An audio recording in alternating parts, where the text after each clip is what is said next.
میں اپنے والدین کی بڑی خدمت کی ہے، اس کو امام حقی نے لکھا ہے، اور جن مراحل سے میں گزرتا رہا ہوں ان مراحل سے میرے ماں باپ گزرے ہیں اور میں نے ان کی خود خدمت کی ہے۔ آج بیٹے بیویوں پہ کام چھوڑ دیتے ہیں کہ بیوی خدمت کرے گی۔ احسان دانش کہتا ہے کہ میں نے اپنی بیوی کو ہاتھ نہیں لگانے دیا، میں نے کہا میرے ماں باپ ہے، یہ خدمت اور کوئی حاصل کیوں کرے، یہ تو میں حاصل کروں گا۔ تو ساری خدمت میں نے خود کی، جس طرح انہوں نے نوالے توڑ توڑ کے میرے منہ میں ڈالے میں نے بھی حضور ایسے کیا، جس طرح میرے لیے میری ماں رات جاگتی رہی میں بھی اپنی ماں کے لیے جاگتا رہا۔ جن مراحل سے میرے لیے وہ گزرے تھے، اتفاقاً میرے حالات، میرے ماں باپ کے حالات ایسے پیدا ہو گئے کہ میں نے اسی طرح اپنے ماں باپ کی پرورش کی ہے اور میں اپنے ماں باپ کی جو ہے وہ میں نے خدمت کی ہے۔ تو کیا میں نے اپنی ماں کا، اپنے باپ کا حق ادا کر دیا ہے؟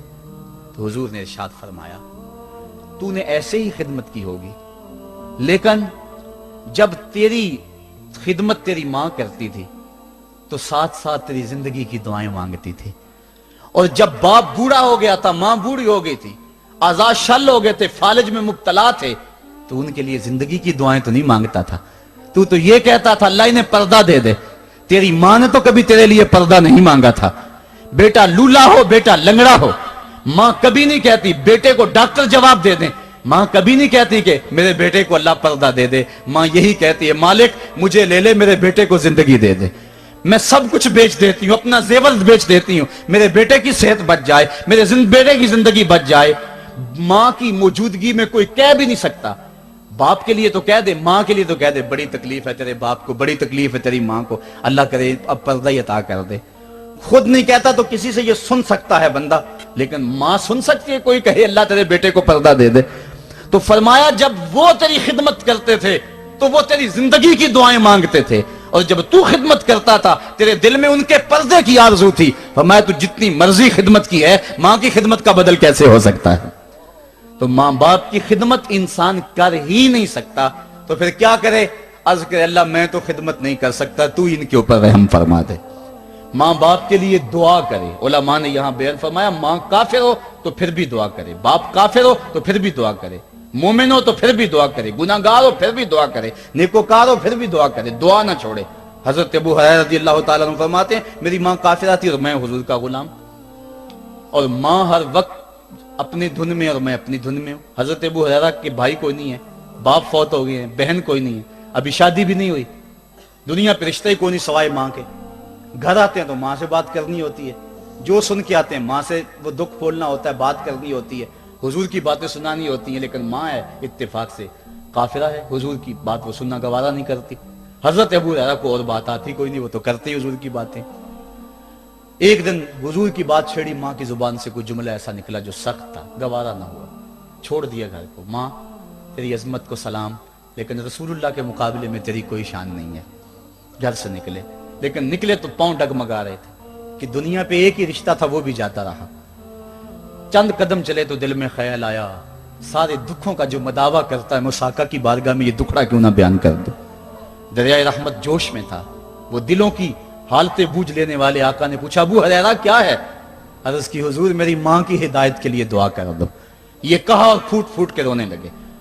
حضور نے فوراً ہاتھ اٹھا دیے اور مسلم کے لفظ ہیں اللہم اہد ام ابی ہریرہ، اے اللہ ابو ہریرہ کی ماں کو ہدایت عطا کر دے۔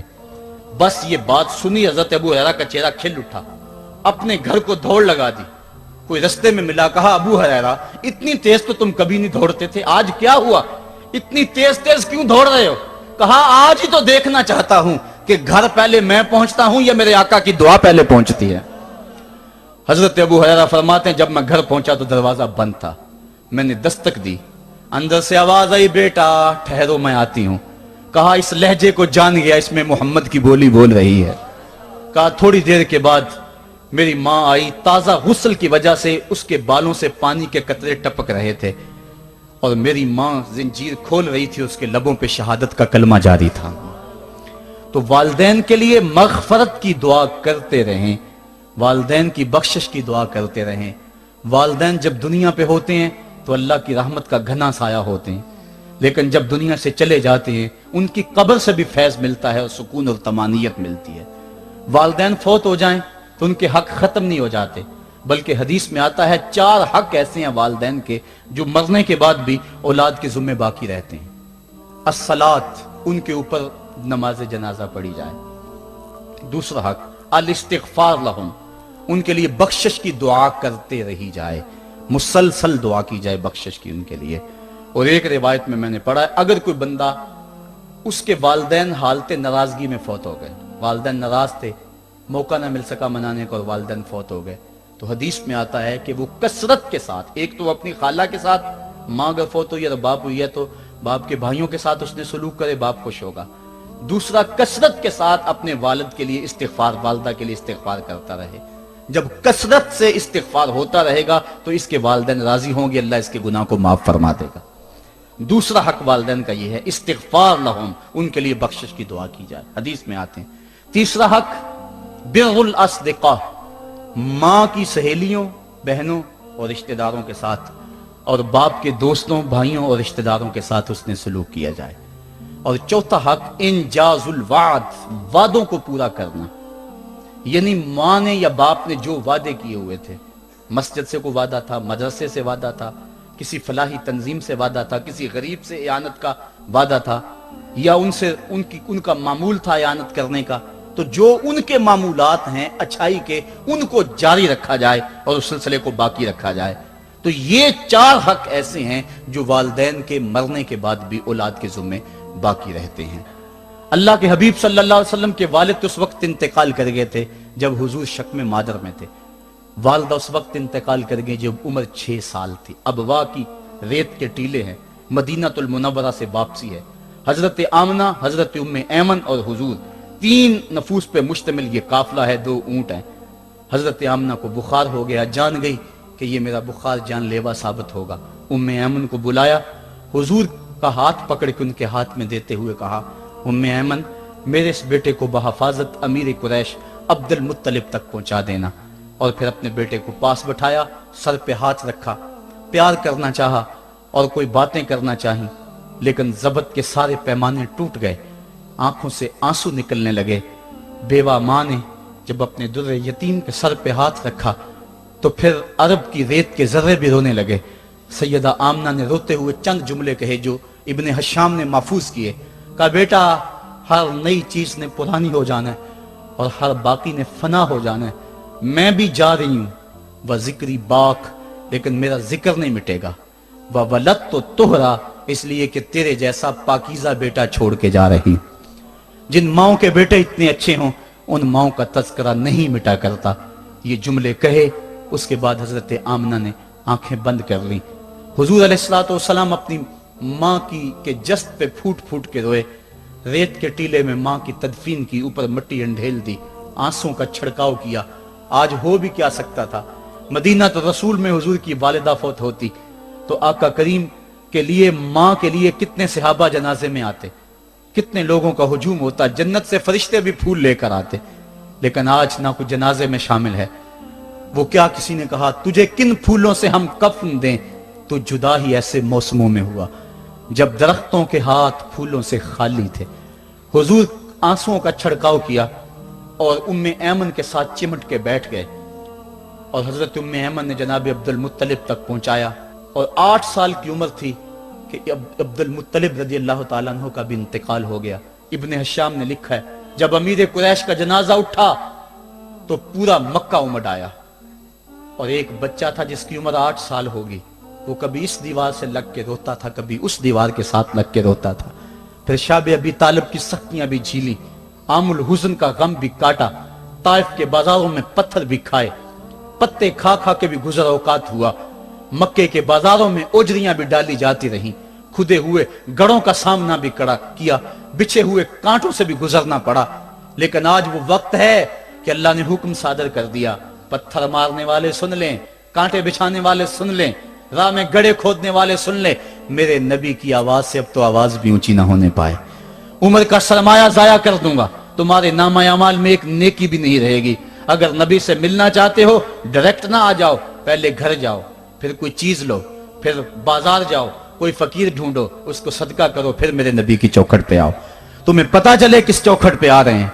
अदब के जाब्ते सिखाए, खबरदार नबी के दरवाजे पे ऊंची आवाजें ना लगाना, बल्कि नबी की चौखट पे आके बैठ जाओ। नबी अपनी मर्जी से आए तो अपने दिल की हाजत कह लो। कुरान उतर चुका है, अदब की आयतें नाज़िल हो चुकी हैं। आका करीम घर से निकले, सहाबा अदब से खड़े हो गए। हुजूर की नजर पीछे पलट के 6 साल की उम्र में अबवा की रेत के टीलों में गर्दिश करने लगी। और फिर आका ने रोते रोते फरमाया, काश आज मेरी माँ जिंदा होती और मैं लोगों को नमाज शाब पढ़ा रहा होता और उसमें सूरा फातिहा की तिलावत कर रहा होता। फिर मेरी माँ को मेरे साथ कोई काम याद आ जाता। मेरी माँ दरवाजे की चिलमन को सरका के कहती, इब्नी मोहम्मद, मेरे बेटे मोहम्मद मेरी बात सुनो। फरमाया, लोगों मैं अपनी नमाज तोड़ के पहले माँ की बात को सुन लेता। ये माँ है जिसकी मोहब्बत को मुस्तफा करीम ने भी महसूस किया है। ऊंची मसनदों पे बैठने का वो मजा नहीं जो माँ के कदमों में बैठने का मजा है। और वो क्या कहा था खुर्शीद गिलानी ने, वो कहता है कि 5 स्टार होटलों में खाना खाने में वो लुत्फ कहां जो चूल्हे पे पास बैठ के माँ के हाथों से पकी हुई चपातियां खाने में मजा है। और आली जनाब हजरत साहब और आला और भारी और भरकम लफ्ज सुनने में और गार्ड ऑफ ऑनर का मुआयना करने में वो लज्जत कहां है जो माँ के ओए बबलू कहने के अंदर रखा गया है। माँ जब बोलती है तो उसके लहजे में जिब्रील बोलता है। माँ जब मुस्करा के देख लेती है तो लगता है जन्नत की सारी कलियां खिल उठी हैं। एक शख्स ने सेने हरम में अपनी माँ को अपने कंधों पे सवार करा के तवाफ करवाया और फिर हुजूर की खिदमत के पास में हाजिर हुआ। अर्ज की, हुजूर मैंने क्या अपनी माँ का हक अदा कर दिया है? कहा, तू तो उसकी एक मुस्कुराहट का बदल नहीं दे सका। माँ के बेअदब हाथ जोड़ के माँ से माफी मांग ले, बाप के गुस्ताख हाथ जोड़ के बाप से माफी मांग ले। ये सरमाया जिंदगी में नहीं मिलेगा। अमूमन कदर नेमत जवाले नेमत के बाद होती है। आओ माँ बाप की कदर को पहचाने और अल्लाह की रहमतों को लूटें। अल्लामा इकबाल की जब वालदा फौत हुई तो वो फूट फूट के रोए। जवान होने के बावजूद उनकी आंखों से आंसू नहीं थमते थे और फिर रोते रोते कहते थे, वतन में होगा अब किसको मेरा इंतजार, कौन मेरा खत ना आने से रहेगा बेकरार, आरज़ू लेके तेरी खाक के तुरबत पे आऊंगा, अब दुआए नीम शब में किसको मैं याद आऊंगा, कौन पिछले पहर उठ के दुआ करेगा। माँ ही दुआ करती है। माँ के जब हाथ उठ जाते हैं तो इजाबत के सारे दरवाजे खुल जाते हैं। माँ जब बोलती है और दुआ के लिए हाथ उठा देती है, अल्लाह रहमत के सारे दरवाजे खोल देता है और करीब आके माँ की फरियाद को सुनता है।